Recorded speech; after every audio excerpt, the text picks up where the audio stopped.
Hello everyone, this is R.S. Miller at the endtimenews.org, and today is October 12th, 2012. Chemical weapons in play? Jihadists capture Syrian base with missiles. Opposition forces fighting alongside Islamic radicals linked to al-Qaeda captured Syrian army air defense base near Aleppo, says activists. Turkey scrambles fighter jets to Syrian border area after regime helicopters bomb Syrian border town. Anti-regime activists say jihadist fighters linked to al-Qaeda fought with rebels to capture a Syrian military air defense base near Aleppo. Videos posted online Friday, apparently shot inside the base, indicate that a group of Jabhat al-Nusra participated in the overnight battle for the base. The video shows fighters inspecting lines of large missiles. Jabhat al-Nusra, or the Front for the Protection of the People of Levant, is a jihadist group with links to al-Qaeda. The group has claimed responsibility for a number of bombings since the start of the Syrian uprising. Two Aleppo-based activists and Romney Abdul Rahman, the head of the Syrian Observatory for Human Rights, also said Jabhat al-Nusra fought in the battle. According to one of the activists, Mohammed Abu Omar, 4 rebels were killed in the overnight battle. Syria is dotted with air defense bases built for use in possible wars with Israel. Rebels have stormed such bases before, but have not succeeded in deploying their complex weapons. The base's capture is sure to fuel fears that Islamic extremists are playing a greater role after nearly 19 months of unrest in Syria. Western powers cited their presence as a reason not to arm the rebels. Although the report doesn't mention chemical weapons, let us not forget that President Bashar al-Assad has already deployed some of his chemical weapons arsenal to various military bases that were still under his control at the time. If in fact there are chemical weapons at this facility, then the crisis has just gone from serious to catastrophic. Turkey deploys fighter jets to Syria border after frontier village allegedly bombed. According to witnesses, Turkey scrambled 2 fighter jets to the Syrian border in response to an army helicopter bombing the Syrian border town of Asmaran, Reuters reported. Fighting between the Syrian government and rebels recently erupted in Asmaran, with several refugees fleeing the violence by crossing the border into Turkey yesterday. The town is approximately 1 kilometer from the Turkish border. Tensions between Ankara and Damascus have run high following a brief cross-border shelling attack last week, and after Turkey grounded a Syrian commercial jet en route from Moscow to Damascus on Wednesday over suspicions the plane was carrying illegal cargo. Turkish Prime Minister Erdogan alleged that the Moscow to Damascus commercial flight diverted to Ankara on Wednesday was carrying munitions for the Syrian army. It is absolutely clear who sent the cargo and who was going to receive it. This was munitions from the Russian equivalent of our Mechanical and Chemical Industry Corporation being sent to the Syrian Defense Ministry, Erdogan told journalists, referring to the state-run Turkish manufacturer that supplies the country's army. The examination is continuing and the necessary will follow, Erdogan said. Syria accused Ankara of air piracy and insisted that none of the plane's cargo was illegal. Russian Foreign Ministry said it has not received an explanation from Turkey detailing the plane's cargo and its seizure. Moscow slammed Turkey for sending F-16 fighter jets to force the plane to land, endangering the lives of the flight's 35 passengers. Russian diplomats and doctors were not allowed to meet with the 17 Russian nationals on board the plane, Foreign Ministry spokesperson Alexander Lukashevich said. Moreover, as the cargo was being inspected, the passengers were forced to spend 9 hours on the plane and no food was provided. The incident came as the United Nations Security Council and NATO urged Turkey and Syria not to further escalate tensions. German Foreign Minister Guido Westerwelle will represent NATO in a visit to Ankara, Turkey on Saturday in an attempt to defuse the standoff. It is important that no one succumb to provocation and that we continue working on a new democratic start in Syria, said Westerwelle. It is important that no one pours oil on the fire. We are counting on moderation and de-escalation.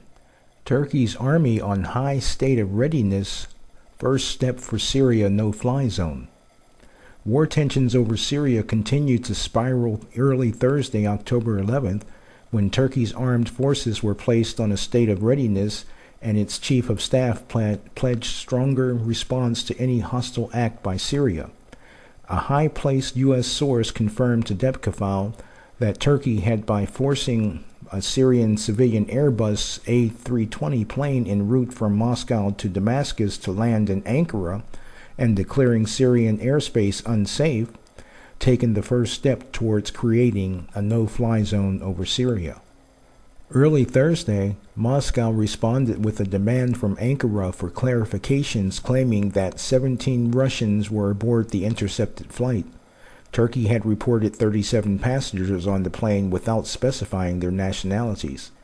The intercepted Airbus was released overnight after part of its cargo, described as military in nature, was impounded. In another sign that the Syrian crisis was reaching a new and dangerous level, U.S. Defense Secretary Leon Panetta referred in Brussels for the third time in 24 hours to the threat of chemical warfare. Turkey deploys 250 tanks near Syrian border amid escalating tensions. Tanks, along with military vehicles of the Turkish Armed Forces artillery units and a large number of military personnel, were dispatched to the southeastern provinces of Şanlıurfa, Gaziantep, and Mardin at the Turkish-Syrian border. Turkey's Hürriyet newspaper reported. Turkey has beefed up its military defenses on its border with Syria over the past weeks, stationing tanks, anti-aircraft missiles, and additional troops in the area. Turkish Prime Minister Erdogan warned on October 9th that Turkey's armed forces would not hesitate to strike back in response to any strike on Turkish soil. He also vowed to take any measure necessary to respond to Syrian threats to Turkish national security and said, "The requirement of being a state means we must take any measure and be prepared for any possibility." Also on October 5th, Erdogan said Ankara was not far from war with Syria due to the cross-border attacks. "We are not interested in war, but we are not far from it either." Although the American public's attentions are mainly focused on the upcoming presidential elections in November, the Turkish-Syrian crisis is demanding acknowledgement. The cross-border activities are disturbing signs of a broadening conflict, one that could have global implications with catastrophic consequences. NATO, we stand with our Turkish ally and are continuing to consult closely on the path forward. The onus is on the Syrian regime to stop their provocative actions along the border and to respect Turkey's sovereignty. Bashar Assad has lost all legitimacy, long lost all legitimacy to lead the Syrian people, and his regime is struggling to retain control of Syria. The government has lost control of large areas of the country, including cities where there is no fighting at all, where there was no fighting at all several months ago. Defections are continuing and the economy is under unprecedented pressure. We have made clear, as the North Atlantic Council has made clear, that the assault on Turkish sovereignty by the Syrian military is unacceptable. We stand by our Turkish allies. The United States has very strongly condemned the shelling that resulted in the deaths of several and the injury of several more. This is of grave concern. Turkey is a core ally of the United States, and this sort of cross-border military activity is very destabilizing and must be stopped. The situation in Syria has dramatically worsened. It is posing serious risks to the stability of Syria's neighbors and the entire region. the escalation of the conflict along the Syrian-Turkish border and the impact of the crisis on Lebanon are extremely dangerous. They show that this is a regional calamity with global ramifications. Washington and Stennis carrier strike groups operate in the Andaman Sea. The USS George Washington and USS John C. Stennis carrier strike groups steamed together in the Andaman Sea October 12th, conducting integrated flight operations while also practicing surface and anti-submarine drills. Located in the northeast edge of the Indian Ocean, the Andaman Sea narrows to form the Strait of Malacca, one of the most important shipping lanes in the world.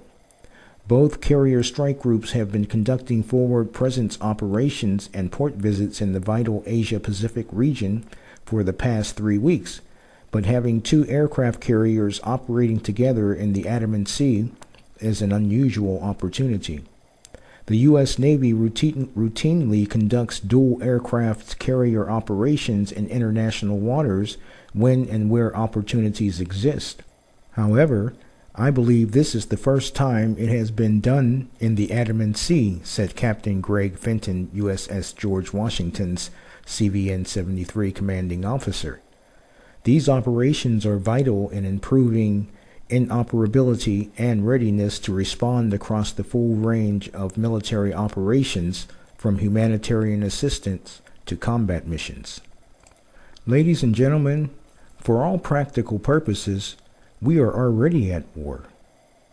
Now, during a speech by Secretary of Defense Leon Panetta on cybersecurity to business executives in New York City, Pearl Harbor of cyberspace is a very real possibility that will face and affect us all.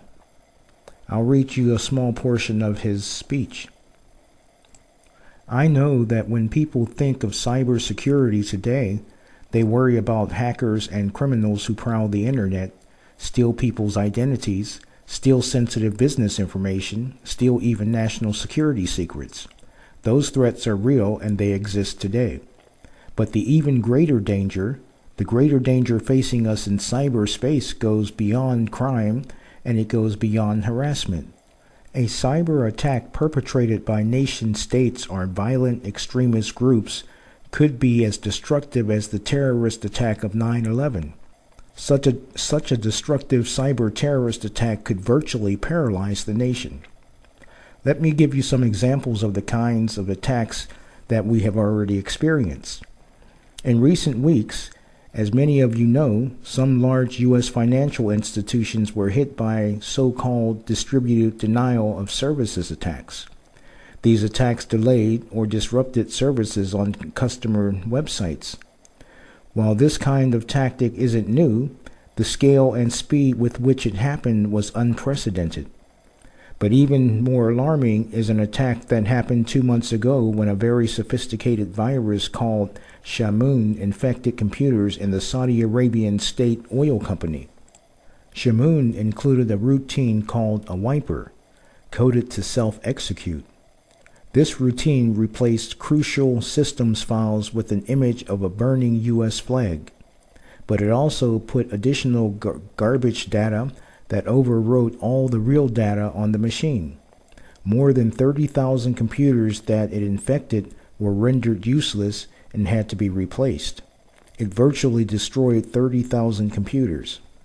Then, just days after this incident, there was a similar attack on Ras Gas of Qatar, a major energy company in the region.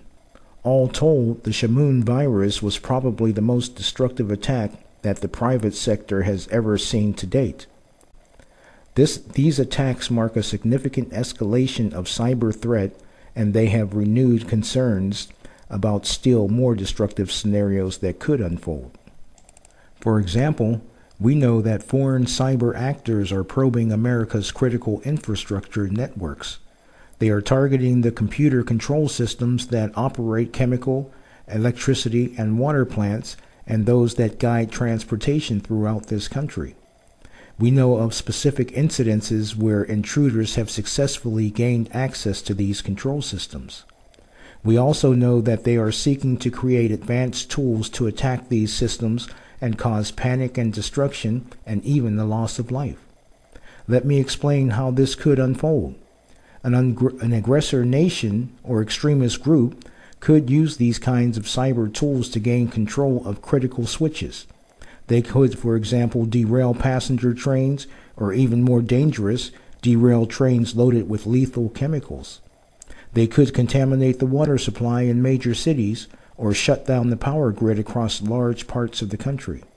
The most destructive scenarios involved cyber actors launching several attacks on our critical infrastructure at one time in combination with a physical attack on our country. Attackers could also seek to disable and degrade critical military systems and communications networks.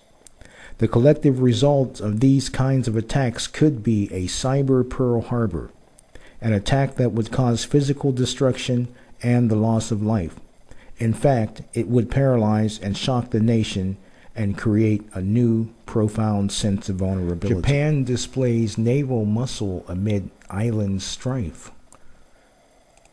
Now, this is just a short video of the exercise itself. It's not actually a report.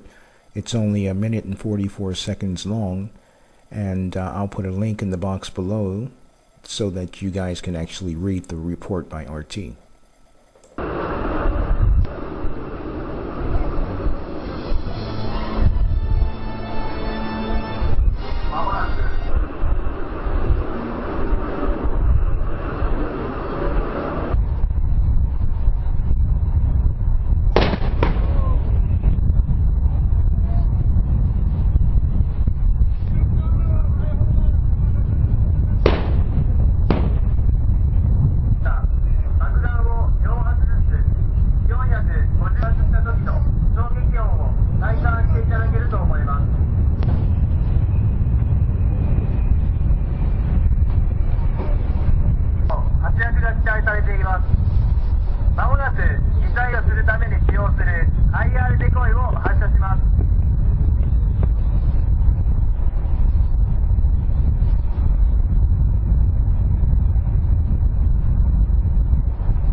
Switzerland arming in preparation for European meltdown.